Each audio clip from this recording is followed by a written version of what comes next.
guys, welcome back to math class. Today we will be looking at changing improper fractions to mixed numbers. If you remember, in our last math lesson we were changing mixed numbers to improper fractions. Today we are doing the opposite. So let's go. So on the board, I have 5/4. Remember, an improper fraction is top heavy, meaning the number at the top, which is the numerator, is bigger than the number at the bottom, which is the denominator or denominator. So to change an improper fraction to mixed numbers, I am going to show you two ways. The first way is using diagrams, and then the second way is simply using math. So remember, the denominator tells us how many parts the whole is divided into, and then the numerator tells us how many parts of the whole is being considered. Now, if the whole is divided into 4 parts, how are we going to get 5 parts out of it? That is why in my first fraction lesson, I told you that if it's an improper fraction, it is greater than 1 whole. And remember, that's another name. It's called a fraction greater than 1. So, first of all, we need to draw our diagram to represent our fraction. The denominator tells me to divide this into 4 equal parts. So I have 1, 2, 3, and 4. From that, I cannot get 5.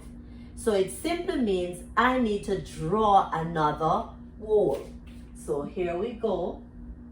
And again, I must divide it into 4 equal parts because the denominator is 4.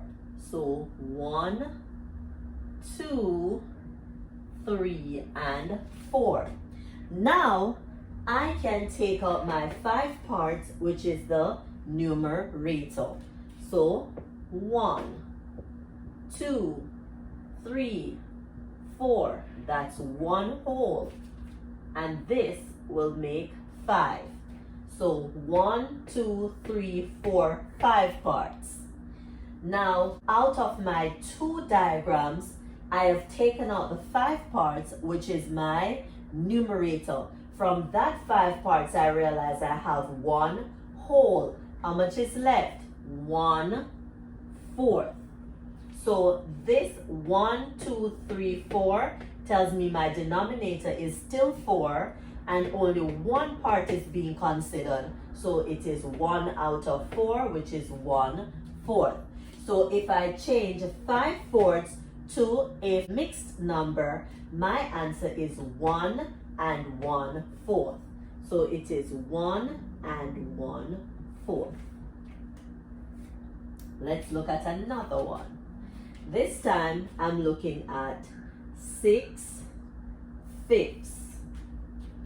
Now, again, my denominator tells me how many parts my whole should be divided in. So I'm going to draw my whole, and I'm dividing it into 5 equal parts.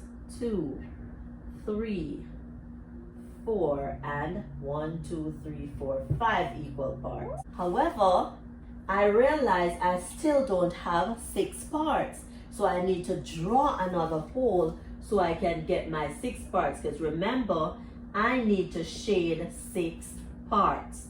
So 1, 2, 3, 4, and 5. Now let us shade our 6 parts, which represent the numerator. 1, 2, 3, 4, 5. We're gone 1 whole, and then this one makes 6 parts. So how many parts are being considered over here? Only 1 part. So it is 1 out of 1, 2, 3, 4, 5 parts. And remember, your denominator stays the same. So we didn't even have to count this once we remember that our denominator is 5. So 6/5 as a mixed number is 1 and 1/5. We're going to try one last one with a diagram, and then I'm going to show you how to work it out without the diagram. This time, our fraction is 7/2. Again, we need to draw a diagram and divide it in halves because my denominator is half. So that's 1 whole divided into 2 halves. But how many halves do I need? I need 7 of them. So I need to draw another whole and divide it in 2 parts. Now I only have 4. I need 7. So I'm drawing another one. How many do I have now? I have 6. Do I need more? Yes, I do. I need 7. So I have to draw another one. And now I can get my 7 as my numerator, my 7 parts. So 1 part, 2 parts, 3, 4, 5, 6, 7 parts. Now out of that 7 parts that we just shaded, let's see how many wholes.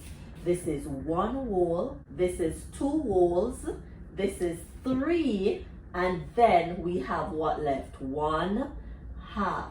So 7 halves, when changed to a mixed number, becomes 1, 2, 3 wholes, and then 1 half. Pretty easy, guys. Just make sure that each shape that you draw is divided into the amount of parts based on the denominator. And the amount of parts you shade depends on your numerator. So in this case, denominator is 2, so each shape is divided in 2 parts. Numerator is 7, so we have to keep going until we can shade 7 parts. So 1, 2, 3, 4, 5, 6, 7. Of the 7 parts that we have shaded, 3 of them are wholes. And then we have one that has 1 part that is not shaded, so only 1 half is shaded. So 7 halves is the same as 3 and 1 half. Now, the first one I'm going to use is 7 halves, the one we just did. This time, we are not using diagrams. We are working it out mathematically. So change an improper fraction to a mixed number without using diagrams. We simply divide. So all we need to do is say 7 divided by 2. And our answer is still going to be over 2. So how many sets of 2 can we get from 7? It is 2, 4, 6, 8. It simply means we are gone too far, so we can get 3 sets of 2 out of 7. So 3 sets. Now we use the 6 to help us to determine how many sets. So now we need to find 6 plus what number will give us 7. It is 1. 1 is our numerator, and then the 2 remains our denominator. So 7 halves is the same as 3 and 1 half. Let's try another one. Let's say we don't want to go through the stress of writing this middle part. We can simply say 16 fifths. 16 fifths, this fraction bar serves as a divider too. So 16 fifths means 16 divided by 5. So we can simply say, just like when we were changing the other day, we went all around the world, we can simply draw an arrow and put our division sign. So it means 16 divided by 5. Now, how many sets of 5 can we get from 16? If you don't know, no worries, just skip count. 5, 10, 15, 20. I realize I passed 16 and I'm gone to 20, so I'm taking it out. It's 3. 1, 2, 3. So big 3. That's my whole number. Now I stop at 15, but I wanted 16. So I need to ask myself, 15 plus what will give me 16? It is 1. 1 is my numerator. So, and I keep the same denominator. So it is 3 and 1/5. Remember, this arrow, I'm just using it to show you that it's the same denominator. So 3 and 1/5. So all you're simply doing is dividing the numerator by the denominator, and your remainder is your numerator in your answer. Let's look at one last one, and that's it for today. 24/5.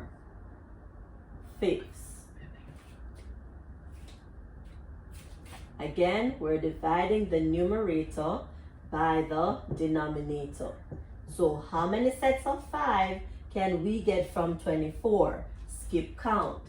5, 10, 15, 20, 25. We're gone too far, so we need to stop at 20. So how many sets? 1, 2, 3, 4. That's my whole number. Now I need to ask, because I use 20, I need to ask myself, 20 plus what will give me 24? It is 4. So 4 is my numerator and my denominator remains 5. Pretty easy, guys. Remember, you can use your diagram, or you can simply divide the numerator by the denominator, and you'll get your mixed number. That's it, guys. Hit me up in the comment section. Let me know if you get it. Keep practicing, and remember to like my videos, share them with everyone you know, and if you have not subscribed yet, if you have not hit that notification bell yet, please, what are you waiting for? Just hit it. And remember, CamBrian09, that's where all the challenges are at, my son's YouTube channel. So if you want to see us doing certain challenges, that's where you need to go, CamBrian09. I'll see you in our next video. Thank you.